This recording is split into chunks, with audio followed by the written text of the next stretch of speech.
जब आपको कहीं भय लगे, कहीं समस्या में फंसे होना, ये महापुरुषों से सुनी हुई बात करें।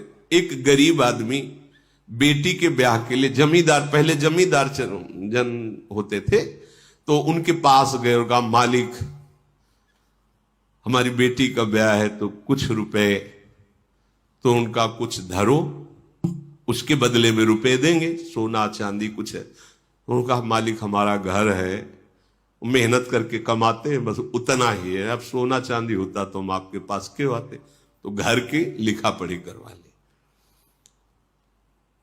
जो भी अर्थ बारात की सेवा भोजन के लिए, ब्याह हो गया, मेहनत करके वो पैसा वापस करने, ये मालिक पैसा, तो पैसा भी वापस कर लिया और कहा ठीक है कागज दे दे। अभी महीना 15 दिन बाद फिर सेवक से बुलवाया, उसे कहा पैसा वापस किया नहीं?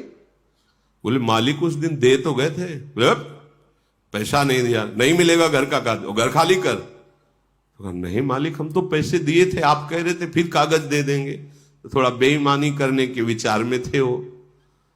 तो कुछ जो गांव के पढ़े लिखे लेते हैं उन्होंने कहा तुम सरकार में इस बात की रिपोर्ट करो तो आपका मुकदमा होगा, फिर वहां विजय हो जाएगी।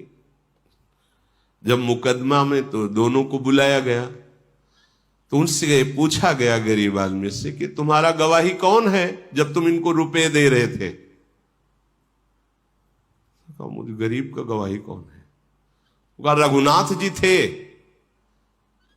तो रघुनाथ जी को अगली बात तारीख में लिवा के लाना, वो साक्षी दे देंगे तो बात हो जाएगी। बोले हाँ ठीक है।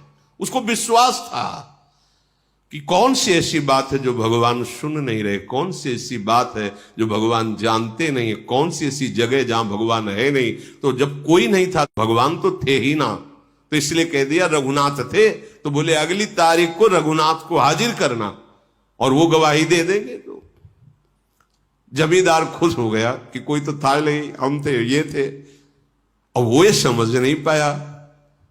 अब अगली तारीख को गया, बोले गवाही कहां है? बोले बुलाओ उसको तो आ जाएगा। तो होते रघुनाथ हाजिर हो, एक लकड़ी ली हुई 60-65 वर्ष की अवस्था। हाँ मालिक। बोले खड़े हो इसमें, तुम देखा था जब रुपए दे रहे? मैं वहीं था मालिक, मैं वहीं था जब एक रुपया दे रहे थे, हम वहीं थे। जमींदार ने कहा तुम कब थे?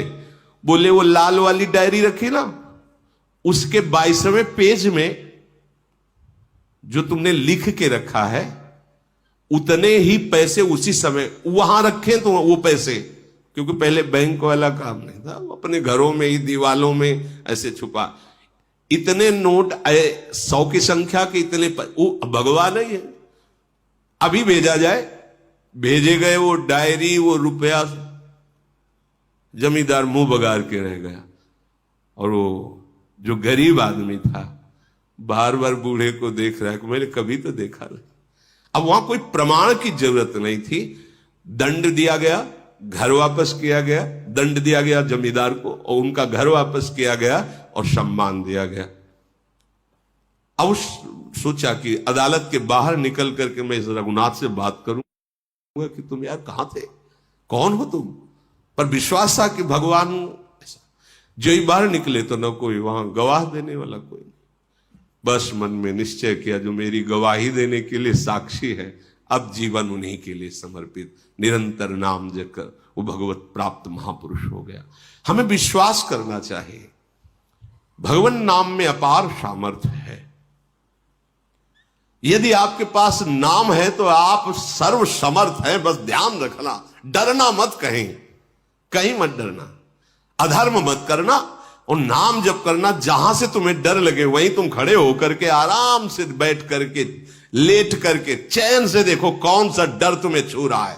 ये हमने देखा है, बच्चा थे तो जहां मन डरवाता गंगा किनारे, यहां कोई डर है, तो हमारा थोड़ा जिद्दी स्वभाव था। अब हम डर को देखेंगे, मरने ही तो निकले हैं यार, डरना क्या। अब हम देखेंगे कहां भूत है, बोले वहीं गए, कुछ नहीं, वहां डर लग रहा है, वहीं बैठे खड़े, राधा राधा, अंदर जो मंत्र चल, अब कुछ नहीं, कोई डर नहीं।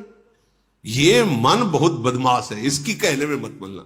जहां तुम्हें डर लगे नाम जप करते हो देखना वहां डर है ही नहीं, और नाम जप नहीं है तो अपने आप मन तुम्हें डरवाता और क्लेशित करता है। सब सुखों का एकमात्र उपाय, सब मंगलों का महामंगल, सब दोस्तों का दोस्त, सब रक्षकों का रक्षक प्रियाजू का नाम राधा राधा।